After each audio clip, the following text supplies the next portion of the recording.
Hi guys, আমি মৌমিতা। তো আজকে চলে এলাম তোমাদের সাথে নতুন একটা ভিডিও নিয়ে। তো আজকের ভিডিওতে তোমাদের সাথে শেয়ার করব আমার বিড়াল পালার উৎপত্তি কোথা থেকে হলো বা কিভাবে কি হলো বা আমি কিভাবে সেই সমস্তর মধ্যে জড়িয়ে গেলাম, সেই সমস্ত কিছু তোমাদের সাথে আজকে শেয়ার করব।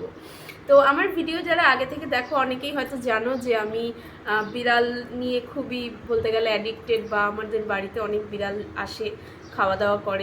আর যারা জানো না তাদেরকে আজকের ভিডিওতে তোমাদের বলে দিই। তো মেন ঘটনাটা হচ্ছে, আমার বিড়ালের প্রতি যে সেই অর্থে কোনোদিনও আলাদা করে খুব বেশি ভালোবাসা ছিল তেমন কিন্তু না। তা আমি যখন মোটামুটি ছোট ছিলাম তখন কিন্তু আমি প্রচণ্ড পরিমাণে বিড়াল, কুকুর এই সমস্ত কিছু ভয় পেতাম। মানে যে কোনো ধরনের অ্যানিমেল বা পেট বা যে কোনো কিছু এইসব জাতীয় আমি প্রচণ্ড পরিমাণে ভয় পেতাম। কখনো কারোর বাড়িতে বিড়াল বা কুকুর দেখলে আমি সেখানে যেতেও মানে ভয় পেতাম। তো সেখান থেকে আমার এই এত বিড়াল নিয়ে ট্রানজিশনটা কিভাবে হলো, তো চলো সেটাই তোমাদেরকে বলি। তো আমি যখন মোটামুটি স্কুলের 9-10-এ পড়তাম, ঠিক সেই সময় আমাদের বাড়িতে একটা প্রথমে বিড়াল আসতো। তো সেই বিড়ালটা আমাদের বাড়িতে আসতো, বাইরে বসে থাকতো। আমাদের যা হয় সব ন্যাচারালি, সব বাড়িতে যে খাওয়ার পরে রেটু কাটা দেওয়া হয় কলপাড়ে বা কুয়োরপাড়ে, সেখান থেকে বিড়াল খেয়ে দিয়ে যায়, সেরকমই একটা ব্যাপার ছিল। তো তারপরে ওই বিড়ালটা বোধহয় বাইরে কোনো বাড়িতে আশ্রয়ে থাকতো, সেই বাড়িতে বাচ্চা টাচ্চা দিয়েছে। তো একদিন আমাদের বাড়িতে নিয়ে এসেছিলো, নিয়ে এসে বাচ্চা দুটোকে ছেড়ে ও চলে যায়। তো বাচ্চা দুটো ছিল। তো তারপর আমি ওই দুটো বাচ্চাকে যেটা করেছিলাম, আমাদের বাড়ির থেকে আমি পাউডার দুধ নিয়ে ওটাকে জলে গুলিয়ে, আমি আমাদের যেহেতু কুল গাছ ছিল সেই সময় আমাদের বাড়িতে, তো কুল গাছের তলায় বাচ্চা দুটো ছিল, তো সেখানে একটা বাটি করে আমি ওদেরকে খেতে দিই। তো তার মধ্যে থেকে একটা বাচ্চা একটু খায় আর একটা বাচ্চা খায় না, এরকম হয়। তো তারপরে আবার ওই দিনই আমার মা পরে এসে নিয়ে চলে যায়, আমি খুব একটা খেয়াল করিনি। তো তারপর এই বিড়ালটা তো আসতে থাকেই। তো একদিন হঠাৎ করে ওই বাচ্চাগুলো একটু বড় হয়, বড় হওয়ার পরে একদিন একটা বিড়াল আসে আমাদের বাড়িতে, মোটামুটি বেশ কিছুটা বড়। তখন হয়তো বিড়ালটা 6 মাসের মতন বয়স হয়ে গেছে, 6-7 মাসের মতন বয়স হবে। তো আমাদের বাড়িতে আবার তখন কুয়ো ছিল, তো ঠান্ডার দিন ছিল। তো রাত্রে সন্ধ্যা রাতের মতন টাইম হবে, সেরকম টাইমে হঠাৎ করে কুয়োর থেকে শব্দ আসছে একটা বিড়ালের বাচ্চার। তো তারপর আমরা গিয়ে দেখি যে একটা বিড়ালের বাচ্চা পড়ে আছে কুয়োতে। তো আমরা অনেক কিছু করে রেস্কিউ করার চেষ্টা করি, তারপরে ফাইনালি বিড়ালটাকে আমরা রেস্কিউ করতে পারি। তো উঠে যখন বাইরে আসে তখন আমরা ওকে অনেকটা মানে প্রোটেক্ট করার চেষ্টা করি। বাবা পাশে আগুন ধরিয়ে দেয় যাতে ওর গায়ে গরম তাপ লাগে। তারপর আরও কাপড় ঠাপড় দিয়ে আমরা ওকে যতটা সম্ভব প্রোটেক্ট করার চেষ্টা করি। তো সকাল হওয়ার পরে আর বাচ্চাটাকে দেখতে পারি না, সকাল হওয়ার পরে বাচ্চাটা কোথাও চলে যায়। তো বেশ কিছুদিন এভাবেই চলে। তো ওই বিড়ালটা আবার মানে মা বিড়ালটা যেটা, ও আসতো এরকমভাবে খাওয়া দাওয়া করতো, তো বাচ্চাগুলো আর আসতো না। বেশ অনেকটা দিন পার হয়ে যাওয়ার পর আমাদেরও বাড়ি ঘরের একটু চেঞ্জেস হয়, মানে আমাদের পুরনো ঘর থেকে আমরা নতুন ঘরে শিফট হই, মানে আমাদের বাড়ির মধ্যেই, বাট পিছনের মানে আগে অন্যরকম রুম ছিল, সেগুলোকে ছেড়ে আমরা আরেক পাশে রুম বানানো হয়, সেখানে শিফট হয়ে যাই। তাতে যেটা হয় যে বড় যে মা বিড়ালটা সেটা টোটালি আসা বন্ধ করে দেয়। এবার এই যে বাচ্চাটা যেটাকে আমরা প্রোটেক্ট করেছিলাম, ওই বাচ্চা বিড়ালটাই অনেকটা বড় হয়ে যায়, ও আমাদের বাড়িতে আসা শুরু করে। তো প্রথম কিছুদিন তো আমরা জানতাম না যে ও আমাদের বাড়িতে আবার ঘরেও ঢোকে।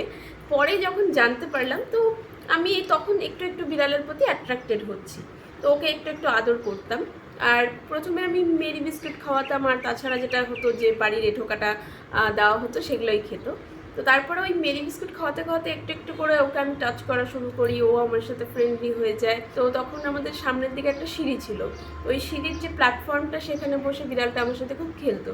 খেলতে খেলতে একদিন হঠাৎ করে ও প্ল্যাটফর্ম থেকে ধাপাস করে নিচেও পড়ে যায়। তো যাই হোক, এরকম অনেক ইনসিডেন্ট ওর সাথে হয়, ওর সাথে আমার অনেক স্মৃতিও থাকে। তো বলতে গেলে ওই আমার লাইফের ফার্স্ট বিড়াল, যাকে কিনা আমি খুবভাবে ভালো মানে বাসতাম, বা সেই অর্থে মানে প্রকৃত বিড়াল পোষাটা আমার ওখান থেকে শুরু হয়। পোষা বলবো না, মানে বিড়ালের সাথে যেমন কমফোর্টেবল হওয়াটা ওখান থেকে শুরু হয়। তো ওই বিড়ালটার নাম আমি রাখি পুপু।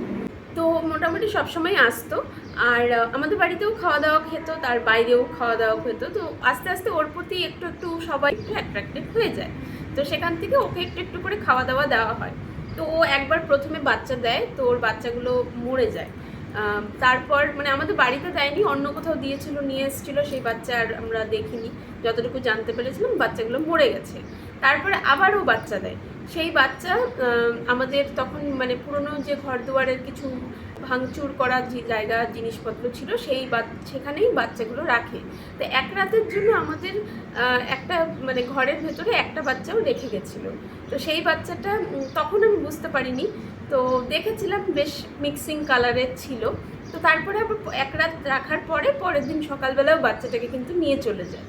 তো তারপরে আর কোনো দিন ওই বাচ্চাটাকে নিয়ে আসেনি। তো আমি জানতাম না যে ওই বাচ্চাটা আছে কি নেই, আমার এই সম্বন্ধে আইডিয়া ছিল না। তবে বাচ্চাটা মোটামুটি বেশ কিছুটা বড় ছিল, মানে কমসে কম 2-3 মাসের হবে এরকম বয়সের বাচ্চা। তো তারপরে আবার বেশ কিছুদিন পার হয়ে যায়, তারপর কিন্তু আবার বাচ্চা দেয়, মানে দেবে এরকম সময়। তখন তো প্রথম তো এত কিছু জানতাম না বিড়ালকে কীভাবে খাওয়াতে হবে, কীভাবে দিতে হয়। তো ওর জন্য বেসিক কাঁচা মাছ নিয়ে আসতো বাবা, সেটাই কিন্তু দেওয়া হতো। তো তারপরে ও বাচ্চা দিল, বাচ্চা দুটো সুন্দর, দুটো ছেলে, দুটো না অ্যাকচুয়ালি 3টে বাচ্চা হয়। তো 3 নম্বর বাচ্চা যেটা ছিল ওটা যেদিন ও বাচ্চা দিয়েছিল আমাদের পাশেই এক বাড়িতে, তো বাচ্চা দিয়ে পরের দিন সকালবেলাও নিয়ে আসে বাচ্চাগুলোকে। আমি বলেছিলাম তোর বাচ্চা দেখা, ও সত্যিকারে নিয়েও এসছে। তো সেই বাচ্চাগুলোর মধ্যে থেকে একটা বাচ্চাকে হুলো বিড়াল উঠিয়ে নিয়ে চলে যায়। তো ওখানে একটা বাচ্চা মানে গায়েব হয়ে যায় বা মিসিং হয়ে যায়, বা জানি না বা মেরেই ফেলে নাকি কী হয়েছে, আমি ঠিক জানা নেই। তো তারপরে দুটো বাচ্চা থাকে। তো আমার আরও বেশি ওই বাচ্চা দুটোর প্রতি কিউরিসিটি বাড়ে, অ্যাট্রাকশন বাড়ে, বাচ্চাগুলোকে আমি অনেক আদর যত্ন করি। আস্তে আস্তে বাচ্চাগুলো বড় হচ্ছে, ও আমাদের বাড়িতে খাওয়া দাওয়া, ওর সাথে সাথে বাচ্চাগুলো খাওয়া দাওয়া শেখে। তো ও মাঝে মাঝে বাচ্চাগুলোকে নিয়ে অন্য বাড়িতেও যেত, আবার আমাদের বাড়িতে থাকতো। তো এরকমই চলতো, মানে আমাদের বাড়িতেই অনেক জায়গা ছিল, সেখানে আমি বাক্স টাক্স করে দিয়েছিলাম সামনে, তো সেখানেই থাকতো বেশিটা, মাঝে মাঝে এদিক ওদিক যেত। তো তারপরে যেটা হয়, হঠাৎ করে একদিন মানে বাচ্চাগুলো জাস্ট আলগা খাওয়া শিখেছে, তখনও মানে ওর মায়ের দুধ খায়, বাট ওরা আলগা খাওয়া শিখে গেছে, মানে ভাত খাওয়া শিখে গেছে, মাছ ভাত।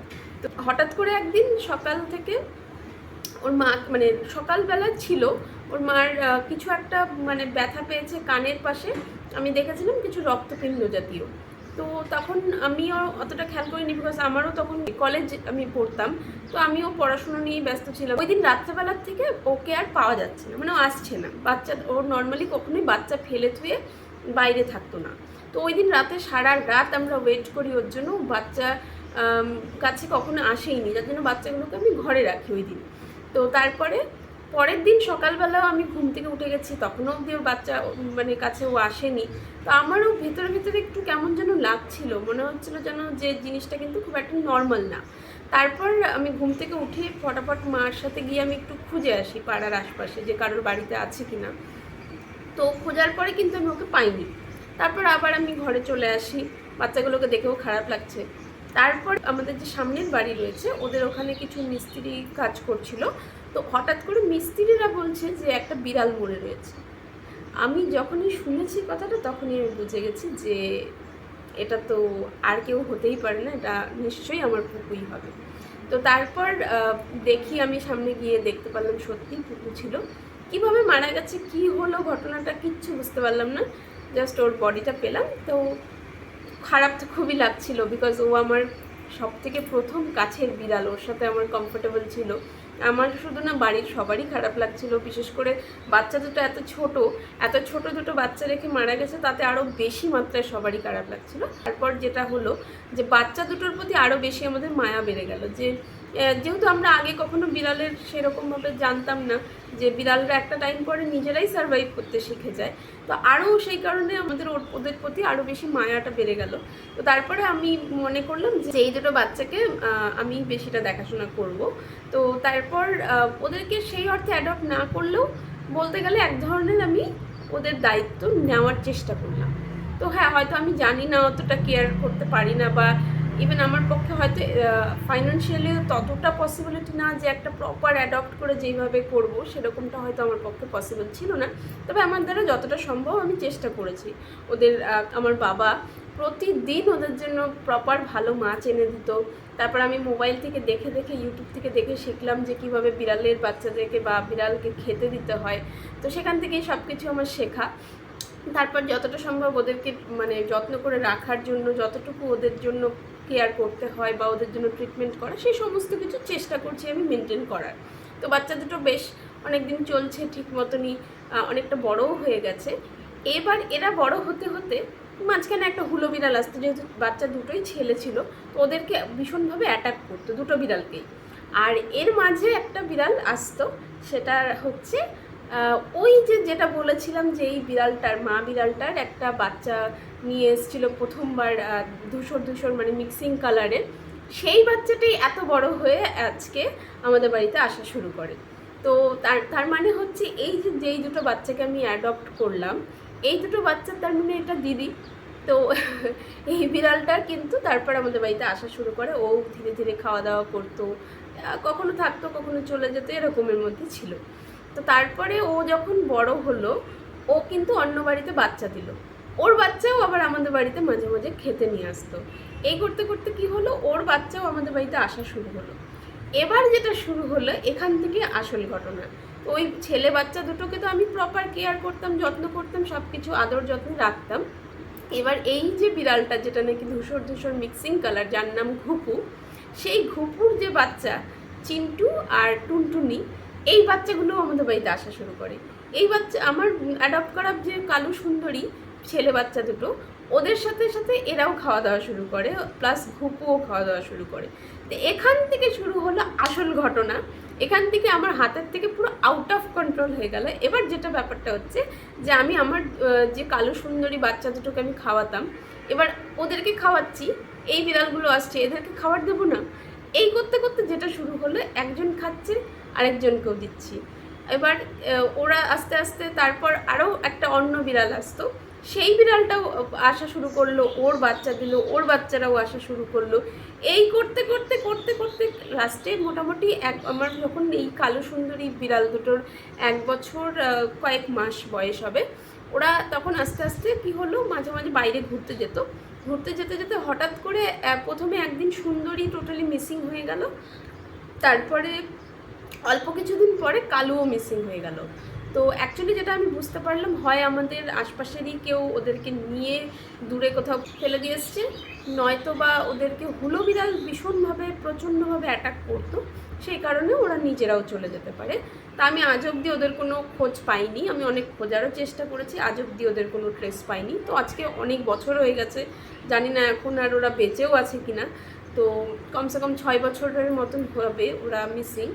তো যাই হোক গিয়ে তারপর থেকে যে ওই যে শুরু হলো বিড়াল, একের পর একটা বিড়ালকে দেখে আরেকটা বিড়াল, আরেকটা বিড়ালকে দেখে আরেকটা বিড়াল, এই করতে করতে আর ঘুপু একের পর এক বাচ্চা, ও বাইরে অন্য জায়গায় বাচ্চা দেয়, আমাদের বাড়িতে নিয়ে আসে, ওর ঘরের বাচ্চা, তার ঘরের বাচ্চা, তার ঘরের বাচ্চা, এই করতে করতে এখন আমাদের বাড়িতে খুব কম হলেও 12-13টা বিড়াল সবসময়ই থাকে। মাঝে মাঝে বাচ্চা নতুন মানে যখন দেয়, তখন কখনো কখনো 15-20টাও হয়ে যায় বাচ্চা কাচ্চা মিলে। মানে আমরা রীতিমতো এখন পারছি না, আর পাগল হয়ে যাচ্ছি, এত বিড়াল কে পারে ভাই। আমাদের এত পসিবিলিটি না, আমাদের পক্ষে ফাইন্যান্সিয়ালিও এতগুলো বিড়ালকে দেখাশোনা করা পসিবল না। বলতে গেলে পুরো সারা পাড়ার সমস্ত বিড়াল উঠে আমাদের বাড়ি চলে আসে, আমরা না চাইলেও ওরা এখানেই থাকে, আমরা ভাগিয়েও দিচ্ছি যে তোরা যা। আসলে যেটা মেন ব্যাপারটা হচ্ছে যে আমাদের আশপাশে কিছু লোক হয়তো বিড়ালকে অতটা অপছন্দ করে না, আবার কিছু লোক কিন্তু খুবভাবে অপছন্দ করে। মানে আমি রীতিমতো আমার সাথে ঝগড়াঝাটিও হয়েছে, বিড়ালদেরকে মারধর করে। তো সেই কারণে আমরা একটু বেশি, মানে আমি স্পেশালি আমি একটু বেশি কেয়ার করি বা আমি একটু প্রোটেক্ট করার চেষ্টা করি। তো ওরাও যেটা হয় যে আমাদের বাড়িতে এসে যেটুকুই খাবার দাবার পাচ্ছে, অন্য কোনো কোথাও গিয়ে হয়তো সেই খাবারটা পাচ্ছে না, অন্যদের বাড়িতে গেলে পরে ওরা ওই কুয়ার পার কল পারে যেটুকু এটুকাটা পায় সেটুকুই খায়। তো আমাদের বাড়িতে একটা বেসিক আমরা মিনিমাম কোয়ান্টিটিতে প্রতিদিনই খাবার বানাই, যতগুলোই বিড়াল আসুক না কেন সবাইকে একটু একটু করে খাবার দেই, মানে 3 বেলা সেটুকু দেওয়া হয়। হ্যাঁ, এটা ঠিক যে আমাদের পক্ষে এই 12-13টা বিড়ালকে অনেক বেশি মাত্রায় কিন্তু প্রপার কেয়ার করা পসিবল না, এটা মিথ্যা কথা বলবো না, এটা পসিবল না, বিকজ আমাদের ফাইন্যান্সিয়ালি এতটা আমরা বেয়ার করতে পারবো না, মানে আমাদের ক্ষমতা নেই সেই পরিমাণ। তবে যেটুকু আমাদের দ্বারা সম্ভব আমরা কিন্তু সেটুকু দেওয়ার চেষ্টা করি। তো আজকে সত্যি বলতে গেলে এখন এতগুলো বিড়াল হয়ে গেছে, এখন আমি নিজেও যে মানে অনেক বেশি ফেড আপ হয়ে গেছি। আর সবচাইতে বড় যেটা ওদের কে নিয়ে প্রবলেম, ওরা প্রচণ্ড পরিমাণে ঘর নোংরা করে, ওরা প্রচণ্ড পরিমাণে মানে উৎপাত করে বলতে গেলে। যখনই রান্নাঘরে খোলা পেয়ে যায় ওরা কিন্তু চুরি করতে কিন্তু ছাড়ে না, মানে প্রচণ্ড পরিমাণে। সেই কারণে আমিও জাস্ট ফেড আপ হয়ে গেছি। বাট কী করব, ওদেরকে একটু খাবার না দিলেও কিন্তু ভালো লাগে না। তো সেই কারণেই ওদেরকে যতটুকু আমাদের দ্বারা সম্ভব চেষ্টা করি। এর থেকে বেশি হয়তো এখনও অবধি পসিবিলিটি না, তো কখনো যদি ভবিষ্যতে সম্ভব হয় চেষ্টা করব আরও ওদের জন্য বেশি করার। তো এই ছিল আমার টোটাল বিড়ালের জার্নি বা বিড়ালের ঘটনা, কোথা থেকে শুরু হলো, কোথায় কেনই বা আমাদের বাড়িতে এত বিড়াল মানে আছে। তো অ্যাকচুয়ালি এই বিড়ালের মধ্যে কোনোটাই কিন্তু আমরা অ্যাডপ্ট করিনি বা আমি অ্যাডপ্ট করিনি। আমি অ্যাডপ্ট বলতে গেলে কাইন্ড অফ অ্যাডপ্ট, নট পুরোপুরি অ্যাডপ্ট, কাইন্ড অফ অ্যাডপ্ট করেছিলাম সেই পুকু আর পুকুর যে বাচ্চা ছিল কালো সুন্দরী, ওদের দুজনকেই। বাকি এখন যেগুলো আছে এগুলো কোনোটাকে কিন্তু আমি অ্যাডপ্ট করিনি। ওরা জাস্ট নিজেরা আসে, খাওয়া দাওয়া করে আবার নিজেদের মতন চলে যায়। আর রাতেও কিন্তু ওরা আমাদের ঘরের ভেতরে থাকে না, আমাদের সামনে ছাদের নিচে অনেক জায়গা রয়েছে সিঁড়ির নিচে, সেখানেই ওরা ওদের মতন থাকে। অবশ্য রাতে আবার সবাই থাকেও না, কেউ কেউ নিজেদের মতন এদিক ওদিক চলেও যায়। ওদের আরও বাড়িও আছে অন্যান্য, একটু দূর দূরে অনেক বাড়িতে ওরা যায়, সেখানেও খাওয়া দাওয়া পায়। তবে একদম নিয়ারেস্ট যেগুলো বাড়ি রয়েছে সেখানে কিন্তু খুব একটা খাবার দাবার পায় না। তো এই ছিল আমার বিড়ালের ঘটনা। কেমন লাগলো অবশ্যই আমাকে জানিও। যদি ভিডিওটা ভালো লাগে একটা লাইক করে দিও, চ্যানেলটাকে সাবস্ক্রাইব করে দিও। দেখা হচ্ছে নেক্সট ভিডিওতে, ততক্ষণের জন্য বাই বাই।